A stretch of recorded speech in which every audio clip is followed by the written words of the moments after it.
प्रकृति अपना स्वरूप अगर स्वयं बदलेगी तो हमें संकेत देगी और संभलने का पर्याप्त समय भी देगी, लेकिन अगर हम इसे जबरदस्ती बदलने की कोशिश करेंगे तो शायद हम अपना वजूद खो देंगे।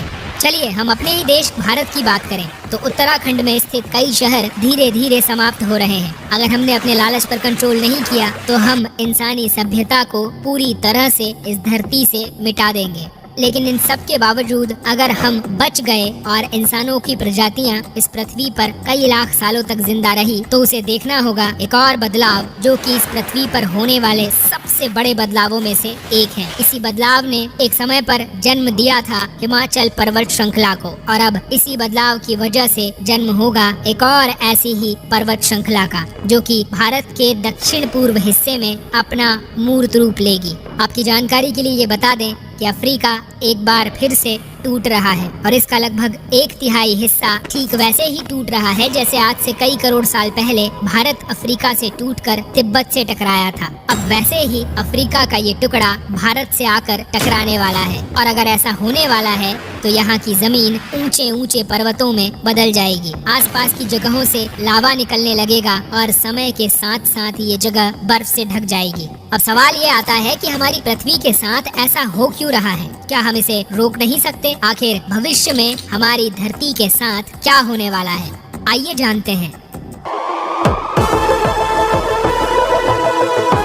बात करें आज से लगभग 4.5 करोड़ साल पहले की, तो उस समय हमारा पूरा ग्रह यानी कि पृथ्वी पानी से ढकी हुई थी। पृथ्वी को भी बने हुए महज कुछ करोड़ साल ही हुए थे, जिसकी वजह से इसमें पानी की गहराई में लावा उबल रहा था। समय के साथ साथ ये लावा ज्वालामुखी का रूप लेकर बाहर आने लगा, जिसकी वजह से पानी के ऊपर छोटे छोटे आइलैंड मूर्त रूप लेने लगे और जमीन बनना शुरू हुई। कुछ लाख साल बाद पूरी पृथ्वी पर कई लाख छोटे छोटे द्वीप निकल चुके थे और अब धीरे धीरे धरती की ऊपरी सतह ठंडी हो रही थी, जिसकी वजह से धरती में दरार होने लगी। छोटे छोटे द्वीप एक जगह इकट्ठा होने लगे। ये घटना कई लाख सालों तक यूं ही होती रही। ये द्वीप कई बार इकट्ठा हुए और टूटे। कई लाख सालों के बाद ये जमीन एक जगह पर इकट्ठी हुई, जिसे आज हम पेंजिया महाद्वीप के नाम से जानते हैं। आज से तकरीबन 20 करोड़ साल पहले पेंजिया फिर से टूटना शुरू हुआ। इस विशाल महाद्वीप से अलग हुआ भारत, और ये अंटार्कटिका, ऑस्ट्रेलिया और अफ्रीका महाद्वीप से टूटकर सीधे आकर तिब्बत से टकरा गया। टकराव इतना भयंकर था कि इसकी वजह से तिब्बत की जमीन सिकुड़ गई, और जहाँ ये टकराव हुआ वहाँ विशाल हिमालय का निर्माण हो गया। और आज भी माउंट एवरेस्ट दुनिया की सबसे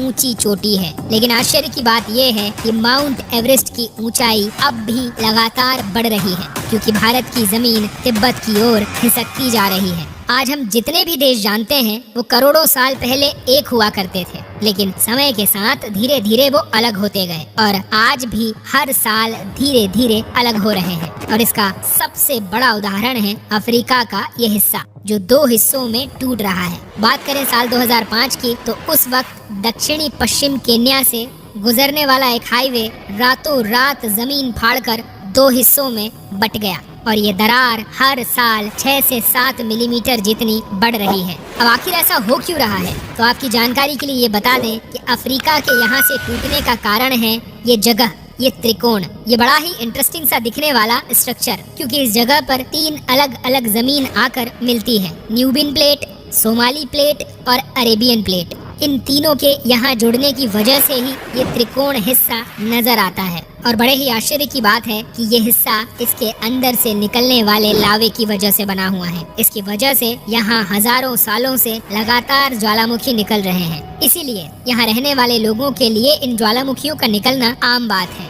लेकिन कितनी अजीब बात है ना, यहाँ रहने वाले लोग उस जगह को अपना ठिकाना मान रहे हैं जिस जगह का खुद का अपना कोई ठिकाना नहीं है कि भविष्य में ये जगह रहेगी भी या नहीं। क्योंकि ज्वालामुखी से इस तरह के निर्माण होने और हजारों सालों से ज्वालामुखी निकलने के कारण यहाँ की जमीन पतली और खोखली हो चुकी है। बार बार ज्वालामुखियों के निकलने की वजह से यहाँ भूकंप आना आम बात है, और यही कारण है कि यहाँ की जमीन टूट रही है। इसी कारण भविष्य में दरार के बढ़ने की वजह से यहाँ पानी भरने लगेगा और जब ये पूरा हिस्सा पानी से भर जाएगा तो इसकी वजह से अफ्रीका और भी ज्यादा तेज गति से टूटने लगेगा। इसकी चेतावनी यहाँ खोज करने वाले भूवैज्ञानिकों ने यहाँ की सरकारों को पहले ही दे दी है। इससे हमारी पृथ्वी को ये खतरा है कि दरार बढ़ने से ज्वालामुखी से कई विषैली गैसें निकलने लगेगी। बात करें भूवैज्ञानिक रॉय लिवमोर की तो उनके मुताबिक सोमाली प्लेट भविष्य में भारत के पश्चिमी हिस्से से आकर टकराएगा और ये सिर्फ भारत से ही नहीं बल्कि भारत के साथ साथ पाकिस्तान और श्रीलंका से भी आकर टकराएगा।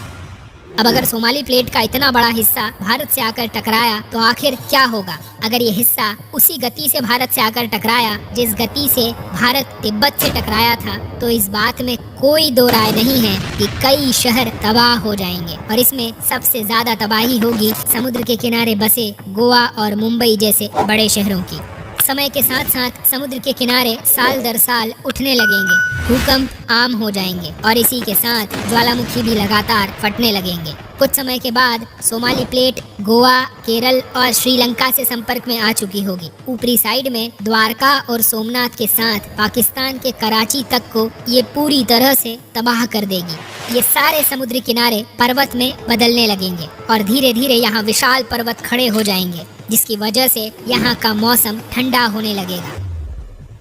यहाँ भी कश्मीर की तरह बर्फ गिरने लगेगी। बर्फ पिघलने की वजह से कई सारी नदियाँ निकलने लगेंगी और आसपास के हिस्से घने जंगलों में परिवर्तित हो जाएंगे। टकराव की इस वजह से साउथ इंडिया टेढ़ा हो जाएगा। उस वक्त आज के नेपाल और भूटान का बहुत बड़ा हिस्सा हिमालय में धंस चुका होगा और इस वक्त तक सिर्फ भारत ही नहीं बल्कि पूरी दुनिया बदल चुकी होगी। जमीन एक जगह पर इकट्ठा हो चुकी होगी और उसकी वजह से आज के ज्यादातर देशों का वातावरण भी पूरी तरह से बदल चुका होगा। आज का पूरा एशिया और ज्यादा उत्तर की तरफ जा चुका होगा। इसकी वजह से आज के घने जंगल रेगिस्तान में बदल चुके होंगे और आज के रेगिस्तान घने जंगलों में। अब अगर बात करें कि ऐसा कब होगा तो फिलहाल हमें इसकी चिंता करने की कोई जरूरत नहीं है, क्योंकि अगर पृथ्वी के भविष्य में ऐसा होता है तो अफ्रीका के भारत से टकराने और पूरी पृथ्वी की जमीन एक जगह इकट्ठा होने में कई सालों का समय लगेगा। इतने साल कि हमारे बाद भी कई हजार पीढ़ियां बीत चुकी होंगी।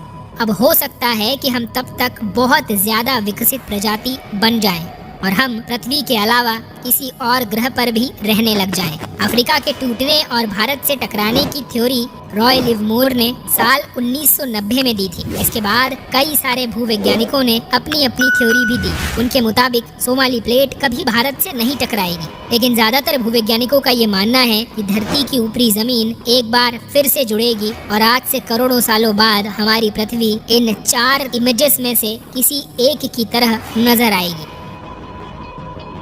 अब क्या हम इंसान इसे देखने के लिए जिंदा रहेंगे? क्या भविष्य की धरती पर जीवन इसी तरह कायम रहेगा या फिर हमारी प्रजाति और हमारा वजूद समाप्त हो जाएगा? इसका जवाब